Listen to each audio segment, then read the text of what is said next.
What's good with it, Black Goose TV family? Salute to the gang. Hold up. Double salute as always, man. I had to hit you with a double salute. Fluence Boxing in the building. I just wanted to give you guys my quick thoughts real quick, unbiasedly, when it comes to Hasim Rahman Jr. and Jake Paul, because I've had a lot of takes. I've had a lot of opinions on the joint, you know what I'm saying? And whether I'm animated, whether you guys feel like I was objective enough, whether you guys feel like I was biased, opinionated, whatever the case may be. I just got done watching the Rockman Jr.'s interview talking about, his side of it, et cetera, et cetera.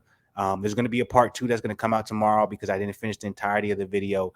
But I did want to give a quick thoughts when it came to this. And I also want to give you guys a very calmed reaction or a calm response to the whole situation. So you guys can understand, those who are Jake Paul fans, those who are hardcore boxing fans, those who are in the middle, you can understand the things that I'm saying and why I'm saying it. Look, I respect Jake Paul for what he's done. I've been one of those guys since he started when it came to this whole boxing entrepreneurship. I was actually one of those guys who was in support. Me being a big hardcore boxing fan, I was in support of what Jake Paul was doing from the beginning. And the reason why I was because I said he's going to put eyes that we never expected to be looking at the sport on the sport, okay? And that is what he's done. And I respect him for that.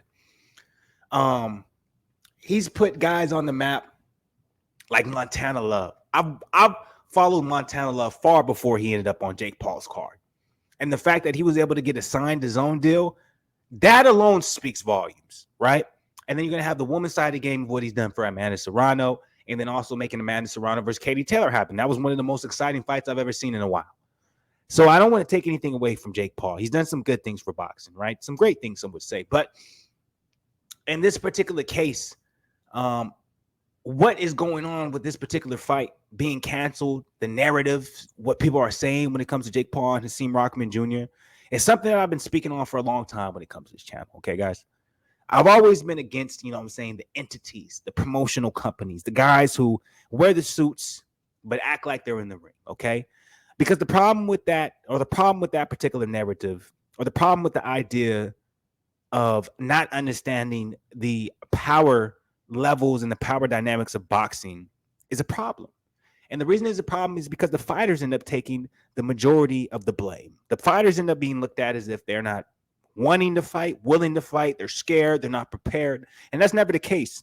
If you ever prepare for something your entire life, if you ever put, a lot of passion into something for a good amount of time, even if it's 3 years, 4 years, 5 years, whatever the case may be, if you don't feel confident in what you're doing and willing to test it out and see what it is, then you're not really doing it at your full strength, correct? If you're not doing something on a daily basis, consistently, regularly, in, out, every day, and you love what you're doing, you feel confident in it, at some point you're going to say, I need to try this and test it and see if it really if it is what it is. I can go in there. Like if it's basketball, I'm practicing basketball every day. I got to see if I'm as good as I am. So I'm going to go to the best gym. I'm going to see if I'm going to beat some of the best people. And if I don't, I'm either going to take it as a learning lesson or I'm going to give up, right? Boxing is the same way. These guys got to a point where they're getting paid millions for their craft, something that a lot of us won't even understand, something that a lot of us won't even be able to comprehend. You think these guys are afraid to fight each other? So we have to understand that entities inside of boxing is always going to be the majority and always going to dictate what's going on. So why am I talking about this? Because Jake Paul has become an entity to boxing. Jake Paul is not Jake Paul a boxer. Jake Paul is not, hey, I've only had 5 fights, and so I'm going to continue to do my best to build my career. Jake Paul has came into the game as a promoter and a boxer, and that's what a lot of people are missing and not actually addressing when it comes to this situation. Fluence, what are you talking about? Why does it make a difference? If Jake Paul is coming into this whole entire situation as a boxer, he's going to want to fight anybody. You understand? He's going to train his fucking ass off and want to fight anybody. But the people who are going to tell him no is going to be his boxing promotional company. It's going to be his management. Now, that simply may be the case. Remember, guys, I dropped a video yesterday saying Steven Espinoza and his team, Steven Espinoza of Showtime said his team, Jake Paul's team, did not, they declined on the fight with Rahman Jr. at the weight that they were proposing, even though Jake Paul wanted to fight. The reason why I don't believe that is because Jake Paul, you are your promotion. Jake Paul, at the end of the day, The needle doesn't move when it comes to your team unless you say, let's move it, because it's your promotional company. So for me to believe that your team said, hey, Jake, you're not going to fight this guy, and you said, okay, it's hard for me to believe because, nigga, you're the boss. MVP promotion is yours. It's hard for me to believe that someone who is your inferior is going to come up to you and act as your superior and say you can't do something and you okay with it. But at the end of the day, hey, maybe I don't understand egos. Maybe he's humbler than I thought. But let's be real. He's a 24-year-old guy who's already had millions in the bank. You really think he's going to sit there and allow someone to tell him what he can or cannot do, especially since he's been putting the work in the gym? Come on. So I'm saying all this to say what? I watched what Rockman Jr. said in his response, and I'm going to be very unbiased here, and he's just being honest. And a lot of you Jake Paul fans won't understand, right? You won't listen to what he has to say because you're going to say, well, you agreed to this weight. You signed to this contract date. You signed to this contract weight. You signed to this contract purse.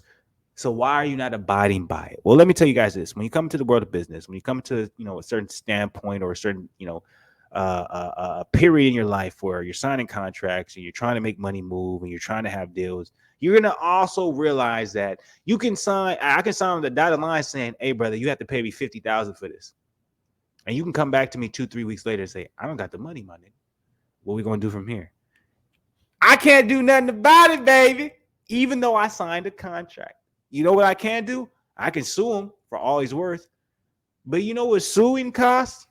It costs money. So I already lost money because I put this promise, this expectation, and this investment in you. Now I'm going to lose more money suing you. So what am I saying? What am I coming around to? Rockman Jr. said multiple times on that reaction video that he was asked to have check-ins on his weight. And I want to debunk this, okay? I want to debunk the fact that the commission were the people or the organization that canceled the fight. It was not the commission. A commission cannot cancel a boxing fight unless we're talking about two entirely, completely different weight classes. They will never cancel a fight. Also, a commission does not say, hey, you're 4 weeks out. You have to put in weigh-ins every week to make sure you're doing the cut a healthy way. A commission doesn't do that. They don't get paid enough for that. So you guys got to understand, all this extra shit we're hearing, Rockman Jr. had to weigh in every week to show his proof. Rockman Jr. had to be 205 a week and a half out from the fight. These are not regular stipulations, people. You don't do that. These are all stipulations that were added and put in from Jake Paul's team. From my perspective, they were put in to make sure that Rockman Jr. failed. The problem was he abided by all of it. He did all of it. And the one time that him and his team countered it and said, I know I got to make 205 by 12 midnight, but what if I said 215?